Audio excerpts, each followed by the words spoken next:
अस्सलाम वालेकुम। एक नए व्लॉग के साथ मैं हूं सबीउल हसनैन। नाज़रीन, आज सुप्रीम कोर्ट से एक बड़ी डेवलपमेंट है मखसूस नशस्तों के केस के हवाले से, उस पर बात करेंगे। साथ ही साथ बानी तहरीक इंसाफ इमरान खान का रात गए ट्विटर पर बयान आया है पहलगाम वाक़ये को लेकर, उस पर भी हम बात करेंगे। इसके लिए मेरे साथ मौजूद हैं सीनियर सहाफ़ी तैयब बलोच। लेकिन इससे पहले बात शुरू करने से पहले गुजारिश ये है कि मेरे चैनल को लाइक करें, सब्सक्राइब करें और कमेंट सेक्शन में फ़ीडबैक ज़रूर दीजिए। फ़ीडबैक बहुत ज़रूरी होता है। तो सबसे पहले जो टॉपिक है उस पर बात करते हैं।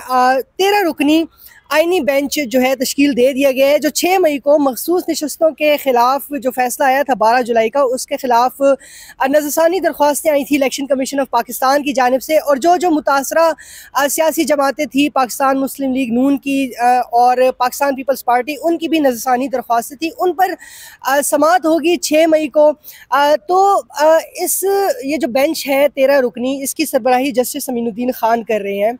वो जस्टिस अमीनुद्दीन ख़ान जिन्होंने मेन फ़ैसले में, मरकज़ी फ़ैसले में लिखा था कि ऐसे फ़ैसले सुप्रीम कोर्ट के जो कि आइन से मुताबिकत नहीं रखते, इदारों पर लाजिम नहीं है कि वो फ़ैसले माने। लेकिन इसके साथ साथ 13 रुकनी आइनी बेंच में हम देखें तो जस्टिस मंसूर अली शाह उसमें शामिल नहीं है। टेक्निकली तो दुरुस्त है कि वो शामिल नहीं किए गए क्योंकि वो आइनी बेंच का हिस्सा नहीं है। लेकिन इस पर एतराज़ आ रहा है कि मंसूर अली शाह को बेंच में शामिल करना चाहिए था क्योंकि वो ऑथर जज हैं। जब 8-5-8-6 का फैसला आया था तो उस वक्त वो उन्होंने फैसला लिखा था। एतराज़ किया जा रहा है कि उनको शामिल किया जाए। एतराज़ कौन कर रहा है? जिनके हक में फैसला आया था। तो जिनके हक में फैसला आया था वो केस में फरीक थे? वो तो फरीक ही नहीं थे, तो बस उनका एतराज़ ही नहीं बनता। नहीं। लेकिन अगर हम बात करें तो बनता नहीं है जुडिशल कमीशन ऑफ पाकिस्तान का इजलास बुलाकर जस्टिस मंसूर अली शाह को आइनी बेंच का हिस्सा बनाकर उनको शामिल किया जाए इसमें। बस फिर आइन को दफन कर दें। सीधी सी बात है, मंसूर अली शाह ने मावरा आइन फैसला दिया है। चेंज जाया कि वो तो सुप्रीम कोर्ट में बैठा, उसके खिलाफ तो कार्रवाई होनी चाहिए थी। देखिए पाकिस्तान, मुझे ये बताएं, अनफॉर्चुनेटली हम पाकिस्तान में अपनी जुडिशरी को अभी तक रिसेट पे जरूर लगा हुआ है, दुरुस्त नहीं कर सकते, नहीं कर पा रहे। वजह क्या है कि जज को निकालने का तरीकाकार ही नहीं है। सुप्रीम जुडिशियल कौंसिल है एक अकलौता प्लेटफॉर्म, और उसके मैं उसको यही कहूँगा मंजी मजीनिया बेड़ी, जज के खिलाफ कार्रवाई करेगा? नहीं होती, बहुत कम हुआ है ऐसा। आप चले जाए अमेरिका के अंदर, ये बाबर स्टार एक अमेरिकन जज यहाँ पे बैठ के अपने चीफ जस्टिस के खिलाफ आए रोज, केस पासपोर्ट का है, केस किसी और मामले का है, फैसला जस्टिस सरफराज डोगर के खिलाफ आ रहा है। ठीक है, अमेरिका के अंदर ट्रंप ने अपने एग्जीक्यूटिव ऑर्डर इस्तेमाल करते हुए गाउन के अंदर एक लेडी जज को गिरफ्तार करा दिया। हमारे यहाँ तो वो चीज़ ही नहीं है। मंसूर अली शाह साहब को आप कह रहे हैं कि इस बेंच में शामिल किया जाए, चेंज आया कि उल्टा कि उन्होंने जो कुछ किया 187 इस्तेमाल किया, मावरा आइन उन्होंने फैसला दिया, अपने हलफ के भी खिलाफ गए, उनके खिलाफ तो कार्रवाई होनी चाहिए, और उल्टा अब ये कहा जा रहा है उसको बेंच में बिठाया जाए। ये एक बड़ी चीज़ है। और दूसरा ये है कि ये मामला है टोटल प्योरली कॉन्स्टिट्यूशनल मैटर। इसमें सबसे पहले तो कॉन्स्टिट्यूशन को खुद मंसूर अली शाह साहब 187 इस्तेमाल करके लेके कि आया इस तरह का जो केस होता है उसमें 187 इस्तेमाल भी होता है या नहीं होता। 187 जो है वो एक पावर है, इख्तियार नहीं है। पावर जो है वो किसी न किसी दायरा इख्तियार में इस्तेमाल होगी ना। सही मंसूर अली शाह ने पावर इस्तेमाल की, वो जो एक अपील का पेशावर हाई कोर्ट के फैसले के खिलाफ अपील थी, उस अपील की जुरिस्डिक्शन बढ़ा के, ठीक है। तो यूं तो खुद मंसूर अली शाह साहब जवाबदेह हैं, चेंज आया कि अब उसको, अब कॉन्स्टिट्यूशनल मैटर है, इसमें 187 इस्तेमाल हुआ। दूसरा कॉन्स्टिट्यूशनल मैटर ये हो गया कि पार्लियामान ने इस मामले पे इलेक्शन तरमीमी एक्ट में कोई तरमीम की थी, याद है आपको? उस तरमीम के ज़रिए उन्होंने 8 जजेस का ये जो फैसला था इसको गैर फाल कर दिया था, गैर मुअस्सर बल्कि कर दिया था। तो जब वो भी कॉन्स्टिट्यूशनल प्योर मैटर है, उसको भी चैलेंज किया हुआ है ना, शायद वो भी इस मामले के साथ लफ हो जाए। ठीक। और दूसरा इसमें वो जो इन्होंने घड़ी रिवर्स करके दी थी वो भी कॉन्स्टिट्यूशन में लिखा हुआ है कि 3 रोज के अंदर है, या वो जो आपने सर्टिफिकेट वगैरह जमा कराने होते हैं। देखें तो हकाइक जो है वो इस केस में कुछ तल्ख है, इसमें कोई शक नहीं है कि जस्टिस मंसूर अली शाह ने 187 का जो अनब्रिडल्ड इस्तेमाल किया, आइन को रीराइट किया, इलेक्शन कमीशन ऑफ पाकिस्तान के इख्तियारात को थ्रेट किया, बाकायदा वजाहतें जारी की, और ये मामला 199 से स्टार्ट हुआ था, इसलिए आइनी बेंच। लेकिन सवाल तो है ना कि अगर तो यही बेंच 13 रुकनी आइनी बेंच ये केस सुनता है तो फिर फैसले की लेजिटिमेसी क्या रह जाएगी? क्योंकि ऑलरेडी इस फैसले की लेजिटिमेसी क्या है जिसको ये करेक्ट करने जा रहा है? मंसूर अली शाह के फैसले की लेजिटिमेसी है कोई? उसको अपने जज कह रहे हैं ये काबिल का अमल नहीं है, मानने के काबिल नहीं है, ऊपर से पार्लिमान ने उठा के उसको गैर फाल गैर मौसर कर दिया।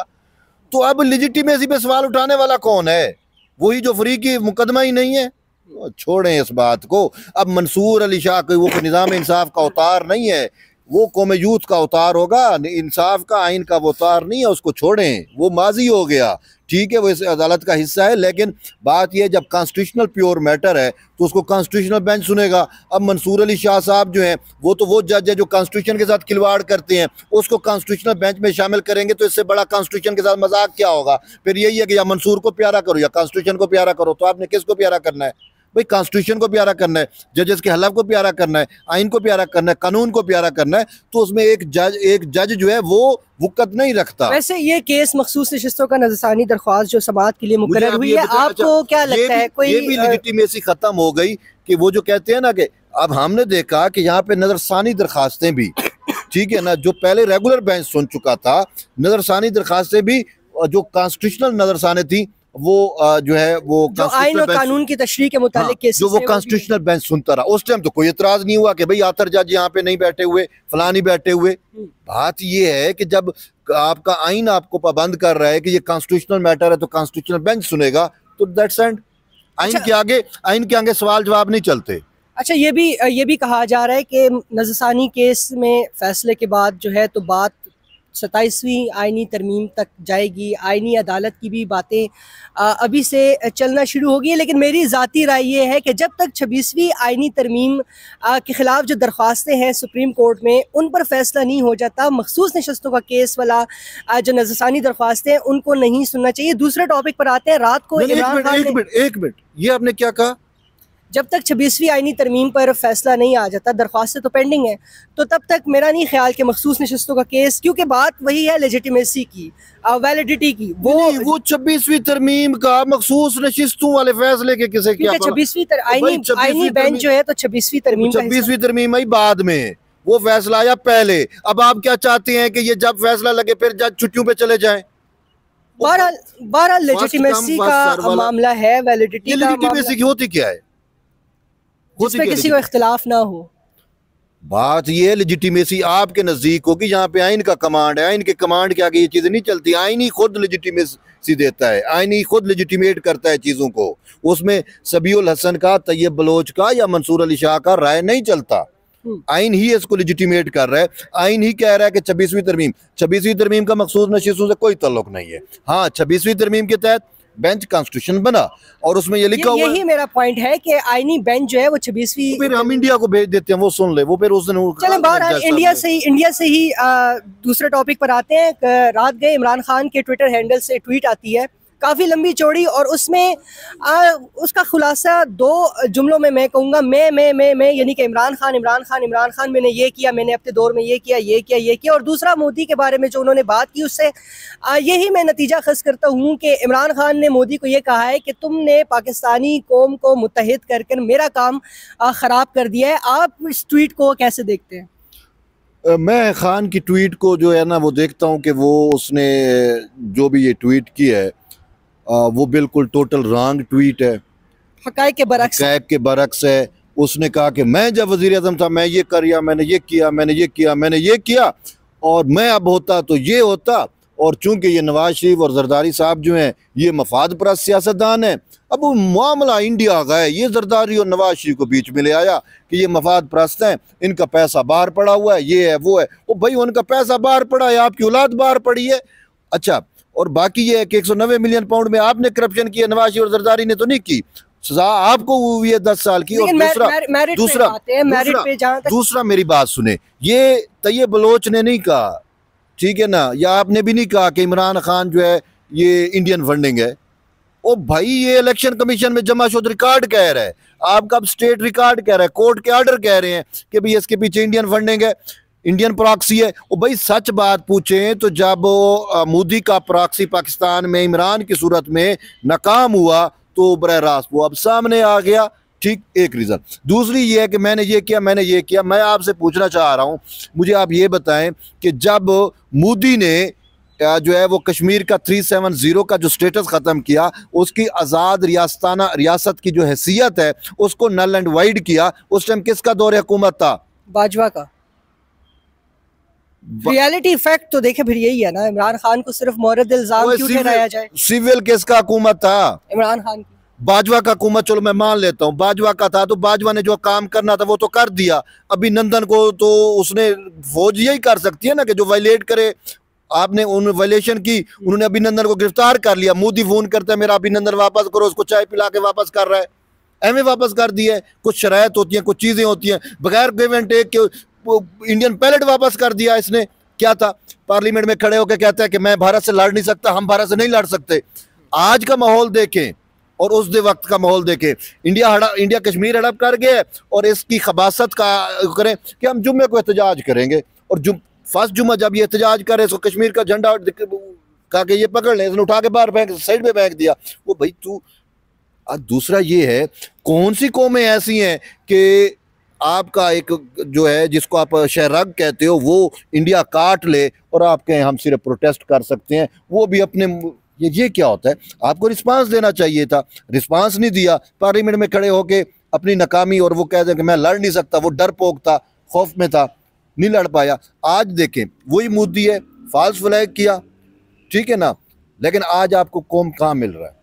आज आज आज वही आर्मी है ना, वो कैसा रिएक्शन दे रहा है। आज बच्चा इस इंतजार में है कि इंडिया कब वायलेट करे और हमें मौका मिले, ठीक है ना। पूरा पाकिस्तान का कौम जो है वो इस टाइम मुत्तहिद है, ठीक है, और उसमें हम जो है, यानी कि मैं देखूं कि शायद अगर मौका मिले तो मुझे तो ये लगता है फौज से भी पहले हमारी आवाम ना पहुंच जाए, ठीक है ना, बॉर्डर पे।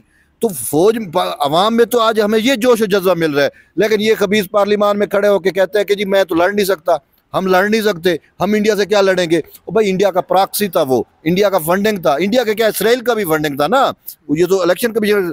तो आज आप देखिए श्रीनगर में ये क्या वहाँ पे इसराइली नहीं बैठे हुए?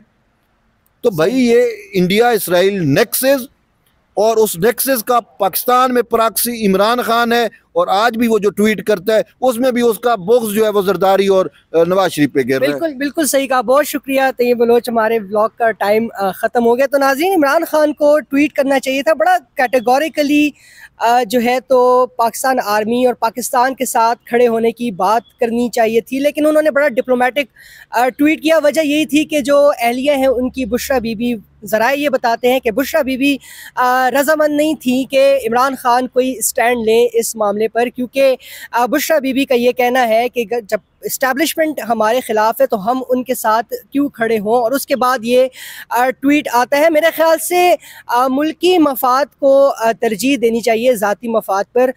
इसी के साथ ही इजाज़त दीजिए, अल्लाह हाफ़िज़।